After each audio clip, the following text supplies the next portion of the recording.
Hi all, welcome back to Dhanus world.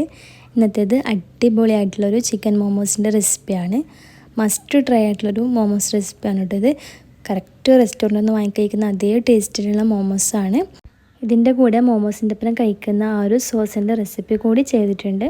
എൻ്റെ favourite ആണ് കേട്ടോ മോമോസ് ഇഷ്ടമുള്ളവർ എന്തായാലും ഈ ഒരു റെസിപ്പി തീർച്ചയായിട്ടും ട്രൈ ചെയ്ത് നോക്കുക, എന്തായാലും ഇഷ്ടപ്പെടും. അപ്പോൾ നമുക്ക് വീഡിയോയിലേക്ക് പോകാം. വീഡിയോയിലേക്ക് പോകുന്നതിന് മുന്നേ ഈ ഒരു ചാനൽ നിങ്ങൾ ആദ്യമായിട്ട് കാണുന്നവരാണെങ്കിൽ ചാനൽ ഒന്ന് സബ്സ്ക്രൈബ് ചെയ്തിട്ട് അതിൻ്റെ കൂടെ തന്നെ തൊട്ടടുത്ത് കാണുന്ന ഒരു ബെല്ലൈക്കൺ കൂടി ക്ലിക്ക് ചെയ്തിട്ട് അതിൽ ഓൾ എന്നൊരു ഓപ്ഷൻ കൂടി സെലക്ട് ചെയ്യാം കേട്ടോ. ആദ്യം നമുക്ക് മോമോസ് ഉണ്ടാക്കാൻ വേണ്ടിയിട്ടുള്ള ഡോ ഒന്ന് റെഡിയാക്കി എടുക്കുക. ഞാനിപ്പോൾ ഇവിടെ 1 കപ്പ് മൈദ എടുത്തിട്ടുണ്ട്.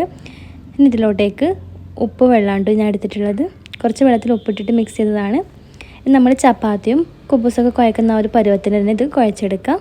സിമ്പിളാണ്, വേറെ ഒന്നും നമ്മളിതിലേക്ക് ചേർക്കുന്നില്ല.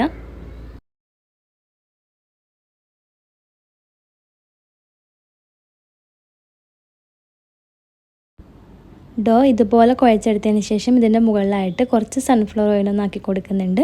ഇതൊരു സൈഡിലോട്ടേക്ക് മാറ്റി വെക്കുക. ഇനി നമുക്കിതിലേക്കുള്ള ഫില്ലിംഗ് ഒന്ന് റെഡിയാക്കി എടുക്കാം. ഞാനിപ്പോൾ ഇവിടെ 1 കപ്പ് ബോൺലെസ് ചിക്കനാണ് ഇതുപോലെ മിക്സിയിലിട്ടിട്ട് ജസ്റ്റ് ഒന്ന് അടിച്ചെടുത്തതാണ്. മോമോസ് ഉണ്ടാക്കാൻ വേണ്ടിയിട്ട് നിങ്ങൾ ബോൺലെസ് ചിക്കൻ തന്നെ യൂസ് ചെയ്യാം. നമുക്കിത് മിക്സിയിലിട്ടിട്ട് അടിച്ചെടുക്കാനുള്ളതാണ്.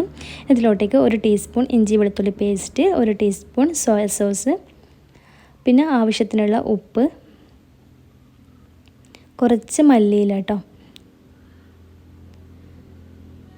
പിന്നെ കുറച്ച് കുരുമുളക് പൊടി ചേർത്ത് കൊടുക്കുന്നുണ്ട്. ഇതെല്ലാം കൂടി ചേർത്ത് കൊടുത്തതിന് ശേഷം നന്നായിട്ടൊന്ന് മിക്സ് ചെയ്ത് കൊടുക്കാം.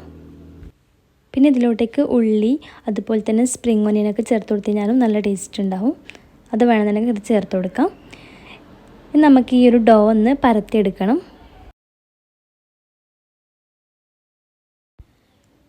ഞാനിപ്പോൾ ഇതുപോലെ വലിയ റൗണ്ടാക്കിയിട്ട് പരത്തിയെടുത്തിട്ട് ചെറിയ പീസായിട്ട് റൗണ്ടായിട്ട് കട്ട് ചെയ്തെടുക്കുകയാണ്.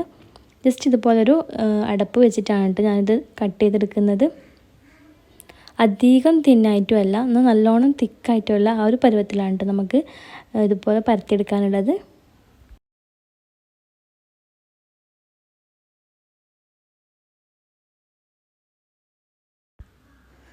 നല്ല ഈസിയാണ് ഈ ഒരു മോമോസ് ഉണ്ടാക്കാൻ വേണ്ടിയിട്ട്.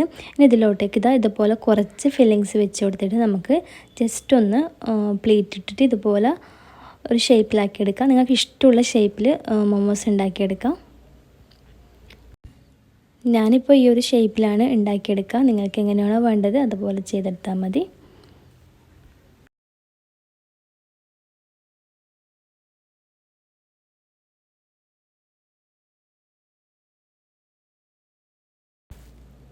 അപ്പോൾ ഇതാ നമ്മുടെ മോമോസ് ഒന്നിവിടെ റെഡിയാക്കി എടുത്തിട്ടുണ്ട്. ഇതുപോലെ തന്നെ നമുക്ക് മുഴുവനായിട്ടൊന്ന് ചെയ്തെടുക്കാം.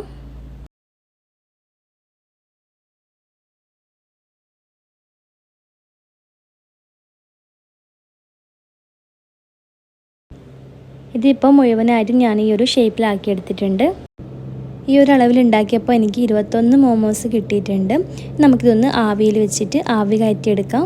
ഇതുപോലെ ഒരു പാത്രം വെച്ച് കൊടുത്തിട്ട് മുഴുവനായിട്ടും ഞാൻ ഇതിലേക്ക് ഇട്ട് കൊടുക്കുന്നുണ്ട്. ആദ്യം അടിയിൽ കുറച്ച് ഓയിലൊന്ന് തടവി കൊടുക്കുക കേട്ടോ. ഇനി ഇതൊന്ന് ആവിയിൽ വെച്ചിട്ട് ഒരു 20 മിനിറ്റ് ഒന്ന് നമുക്ക് വേവിച്ചെടുക്കാം. ഈ ഒരു സമയത്ത് നമുക്ക് ഇതിലേക്കുള്ള സോസ് ഒന്ന് റെഡിയാക്കി എടുക്കാം. ഞാനിപ്പോൾ ഇവിടെ 2 വലിയ തക്കാളി എടുത്തിട്ടുണ്ട്. നല്ല പഴുത്ത തക്കാളി തന്നെ എടുക്കാം. ഇനി ഇതിലോട്ടേക്ക് 1/2 ഗ്ലാസ് വെള്ളവും 1 ടീസ്പൂൺ മുളക് പൊടിയും കൂടി ചേർത്ത് കൊടുത്തിട്ട് നമുക്ക് നന്നായിട്ടൊന്ന് വേവിച്ചെടുക്കാം. മുളക് പൊടിക്ക് പകരം വറ്റൽമുളക് ഉണ്ടെങ്കിൽ അതെടുത്താൽ മതി.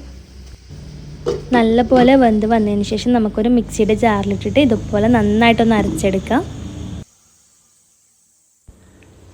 ഇനി ഇതുപോലത്തെ ഒരു പാൻ വെച്ചിട്ട് ഇതിലോട്ടേക്ക് നമുക്ക് കുറച്ച് സൺഫ്ലവർ ഓയിൽ ചേർത്ത് കൊടുക്കാം. ഒരു 1 ടീസ്പൂണൊക്കെ മതിയാകും. ഈ ഓയിലൊന്ന് ചൂടായി വരുന്ന സമയത്ത് ഇതിലോട്ടേക്ക് 1 ടീസ്പൂൺ ഇഞ്ചി വെളുത്തുള്ളി പേസ്റ്റ് ചേർത്ത് കൊടുക്കാം. എന്നിട്ട് നന്നായിട്ടൊന്ന് വഴറ്റിയെടുക്കുക. ഇതിൻ്റെ പച്ചമണം മാറുന്നവരൊന്ന് വഴറ്റിയെടുക്കുക കേട്ടോ.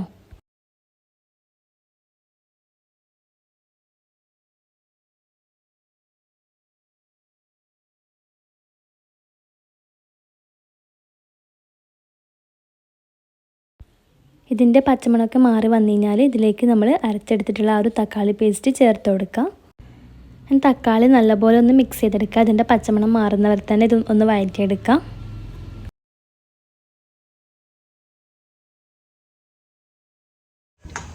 തക്കാളിയുടെ പച്ചമണമൊക്കെ ഒന്ന് മാറി വന്നു കഴിഞ്ഞാൽ ഇതിലോട്ടേക്ക് 1 ടീസ്പൂൺ വിനാഗിരി ചേർത്ത് കൊടുക്കുക. അതുപോലെ തന്നെ 1 ടീസ്പൂൺ സോയാ സോസ് കൂടി ചേർത്ത് കൊടുക്കുന്നുണ്ട്.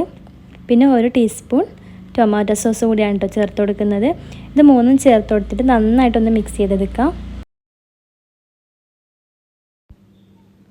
പിന്നെ ഇതിലോട്ടേക്ക് ആവശ്യത്തിനുള്ള ഉപ്പും കൂടി ചേർത്ത് കൊടുത്തു കഴിഞ്ഞാൽ സോസ് ഇവിടെ റെഡി ആയിട്ടുണ്ട്. സോസ് ഉണ്ടാക്കാനും നല്ല ഈസിയാണ്. അടിപൊളിയായിട്ടുള്ളൊരു സോസ് റെസിപ്പിയാണ് കേട്ടോ ഇത്. മസ്റ്റ് ട്രൈ ആയിട്ട് നിങ്ങൾ ഈ ഒരു സോസ് ട്രൈ ചെയ്ത് നോക്കാം. മോമോസ് ഉണ്ടാക്കുന്നുണ്ടെങ്കിൽ ഈ ഒരു സോസ് വെച്ചിട്ട് തന്നെ നിങ്ങൾ കഴിച്ച് നോക്കാം കേട്ടോ. അടിപൊളി ടേസ്റ്റാണ്. ഇപ്പോൾ നമ്മുടെ മോമോസ് ഇവിടെ റെഡി ആയിട്ടുണ്ട്. ഒരു 20 മിനിറ്റ് വെക്കുമ്പോഴത്തേക്കും നല്ലോണം വെന്ത് വന്നിട്ടുണ്ടാവും. അപ്പം നല്ല ഈസിയാണ് കേട്ടോ ഈ ഒരു മോമോസ് ഉണ്ടാക്കാൻ വേണ്ടിയിട്ട്. സിമ്പിളാണ്, കഴിക്കാനാണെങ്കിൽ ഭയങ്കര ടേസ്റ്റുമാണ്. അപ്പോൾ എല്ലാവരും മസ്റ്റായിട്ടും ഈ ഒരു മോമോസ് ഒന്ന് ട്രൈ ചെയ്ത് നോക്കുക. ട്രൈ ചെയ്തിട്ട് ഫീഡ്ബാക്ക് അറിയിക്കാൻ മറക്കരുത്. വീഡിയോ ഇഷ്ടമായിട്ടുണ്ടെങ്കിൽ ലൈക്ക് ചെയ്യുക, കമൻറ്റ് ചെയ്യുക, അതുപോലെ തന്നെ സബ്സ്ക്രൈബ് ചെയ്യുക. പിന്നെ ഫാമിലിക്കും ഫ്രണ്ട്സിനൊക്കെ വീഡിയോ ഒന്ന് മാക്സിമം ഷെയർ ചെയ്തിട്ട് സപ്പോർട്ട് ചെയ്യുക. ഇൻഷാ അല്ലാഹ് ഇനിയും നല്ല നല്ല റെസിപ്പി നമുക്ക് വീണ്ടും കാണാം. അതുവരേക്കും ബൈ.